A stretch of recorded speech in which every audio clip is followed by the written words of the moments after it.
क्या क्या मांग की गई है?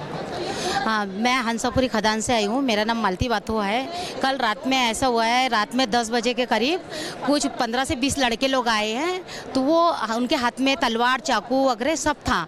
तो वो यानी 10 बजे का टाइम लोगों का खाने पीने का, सोने का वक्त रहता है, लेकिन एक दो लोग, कुछ लोग बैठे थे, लेकिन उनको तलवार का देख के, हाथ में चाकू देख के जो 2 लोग खड़े थे वो तुरंत गली में भागे।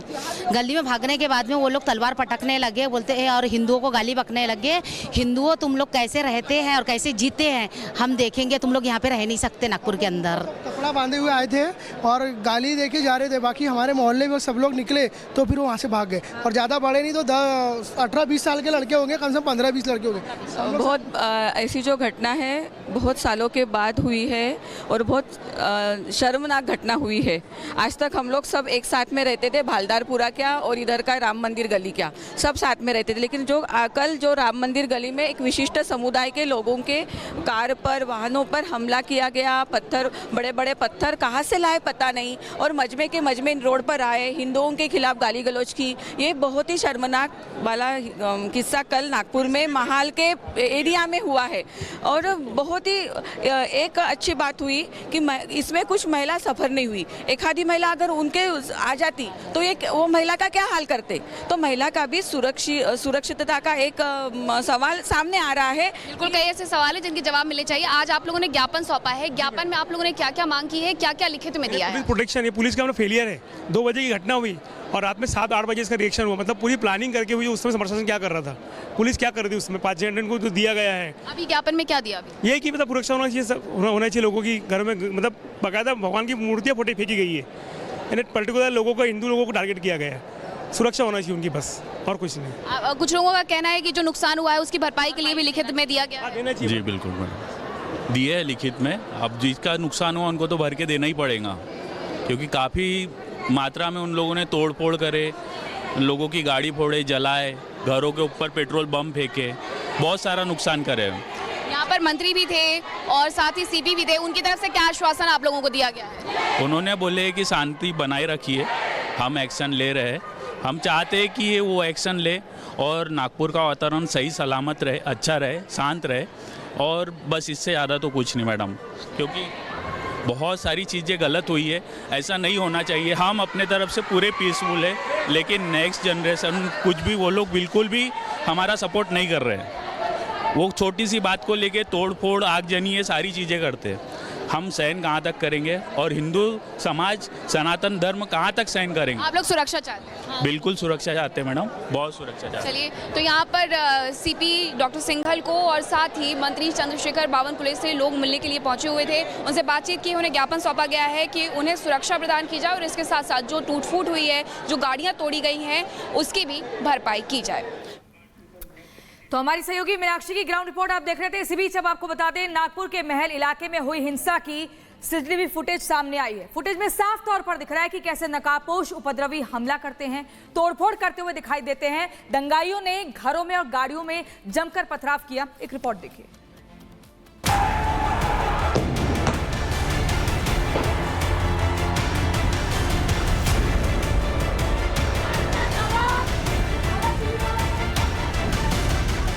महाराष्ट्र के नागपुर में किस तरह हिंसा को अंजाम दिया गया, उसका सच सामने आया है। 1, 2, 3 या फिर 10-12 नहीं, नागपुर शहर में दंगाइयों का झुंड पहुंचता है, जिनमें अधिकतर के चेहरे ढके हैं और हाथ में लाठी, तीसरी आंखों में कैद। ये तस्वीरें हिंसा का सब सच बता रही हैं।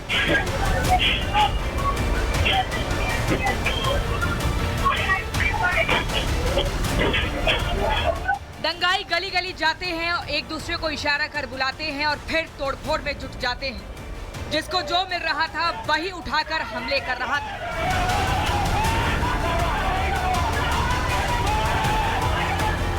औरंगजेब गैंग के दंगाई घरों पर पत्थर फेंकते हैं, खिड़कियों के शीशे तोड़ते हैं, दरवाजे तोड़ते हैं। कोई कार पर पत्थर फेंक रहा है तो कोई कार के ऊपर चढ़कर ही उपद्रव मचा रहा है। पुलिस पहुंचती है तो उन पर भी पत्थर बरसाने में देरी नहीं करते।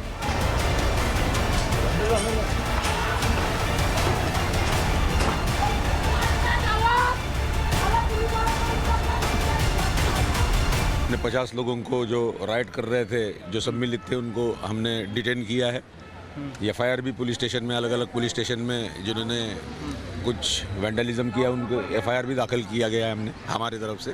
और अभी भी इन्वेस्टिगेशन शुरू है, जैसे जैसे इन्वेस्टिगेशन आगे जाएगा जो जो नाम आएंगे हम उनको भी डिटेन।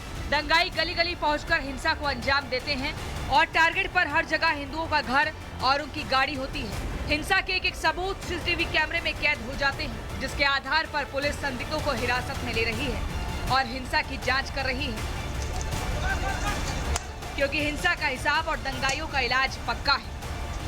Bureau report, Republic.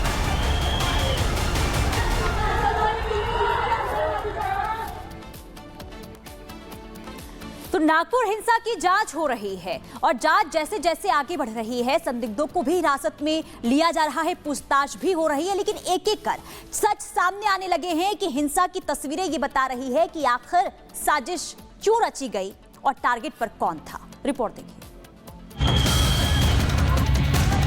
ना सिर्फ गाड़ियां तोड़ी गई बल्कि आगजनी की गई। ये JCB मशीन पूरी तरीके से जला दी गई। उपद्रवियों ने ना सिर्फ तोड़फोड़ की बल्कि CCTV कैमरों को तोड़े भी। दोपहर 3 बजे के बाद जो नमाज अदा होती है उसके बाद से ही माहौल बिगड़ना खराब हो जाता है। ऐसे कई एरिया है जहां पर अभी ये 163 इम्पोज की गई है। नागपुर में नफरती हिंसा को जिस तरह औरंगजेब गैंग ने अंजाम दिया, तोड़फोड़ की गई, आग लगाई गई, चुन चुन कर लोगों को टारगेट किया गया, वो तस्वीरें बता रही है कि हिंसा का ये पूरा प्लान पहले से तैयार था। उपद्रवियों ने जिस तरीके से बवाल किया, जिस तरीके से गाड़ियां तोड़ी गई, उसका साफ तौर पर उदाहरण आप देखेंगे। जो गाड़ी सड़क के बीचों बीच खड़ी हुई है बिल्कुल फ्लाईओवर के नीचे, उसको पूरे तरीके से डैमेज किया गया। ना सिर्फ गाड़ियां तोड़ी गई बल्कि आगजनी की गई। ये JCB मशीन देखिए आप, ये JCB मशीन पूरी तरीके से जला दी गई है। आप आगे का हिस्सा देखेंगे तो इसको अब पुलिस से बैरिकेड करके साइड किया है, लेकिन ये जो काली राख आप देख रहे हैं, इस JCB मशीन को पूरे तरीके से जलाया गया। गाड़ियों को तोड़ा गया, जो आसपास की तमाम दुकानें हैं उस पर पथराव किया गया और ऐसी तस्वीर इस पूरी रोड पर है। सड़कों पर बिखरे पत्थर, जली गाड़ियां साफ साफ गवाही दे रहे हैं कि साजिश के तहत पथराव किया गया, हिंसा भड़काया गया। यही नहीं, हर संभव कोशिश सबूतों को मिटाने तक की गई। उपद्रवी थे वो प्लानिंग के चलते आए थे। लोग कह रहे हैं पेट्रोल बम उनके पास था। मान लीजिए पत्थर तो सड़क किनारे मिल जाता है, लेकिन पेट्रोल बम जो है वो सड़क किनारे नहीं मिलता। और उपद्रवियों ने ना सिर्फ तोड़फोड़ की बल्कि CCTV कैमरों को तोड़े भी। उदाहरण के तौर पर आप ये देखिए, ये रेजिडेंशियल है और इसी घर पर पथराव किया गया, लेकिन CCTV जो सड़क की तरफ है जहां पर भीड़ इकट्ठी हुई थी, वो ये CCTV उस तरफ है जहां पर गाड़ी पे आग लगाया गया, लेकिन वो CCTV उपद्रवियों ने तोड़ा, बाकायदा डंडे मार के तोड़ा और इस तरीके से जो उपद्रवियों की तरफ कैमरा फेसिंग थे उन सभी को नुकसान पहुंचाया गया। फडणवीस के शहर को जलाने के लिए क्रूर औरंगजेब को चेहरा बनाना बताता है कि निशाने पर सनातनी थे। लोगों का ये भी कहना है कि जो दंगाई आए थे वो चुन चुन कर निशाना बना रहे थे। उन्होंने टारगेट करके तोड़ा गया है, पेट्रोल बम के साथ, हथियारों के साथ। पूरे पेट्रोल बम कहाँ से आ गया सर? ये गाड़ी कहाँ से जली सर? गाड़ी उसी के कारण चली ना। प्लानिंग थी इसका मतलब? इसका पहले से प्लानिंग था, उन्होंने ठहरा के हुए आए थे। ये पूरा वेल प्लान है। हिंदुओं को टारगेट किया गया, उनके घरों पे पत्थर मारा है, औरतों पे पत्थर मारे। यहाँ सामने पूरी मुस्लिम बस्ती है, एक भी घर पे पत्थर बता दो, उनकी एक भी गाड़ी फूटी हुई बता दो। वेल प्लान किया हुआ है। अभी सब दरवाजे बंद करके छुपे हुए हैं। अब भारी संख्या में पुलिस बल तैनात है, पूरी निगरानी की जा रही है। हर आने जाने वालों पर न सिर्फ नजर रखी जा रही है, बल्कि पुलिस उनसे पूछताछ भी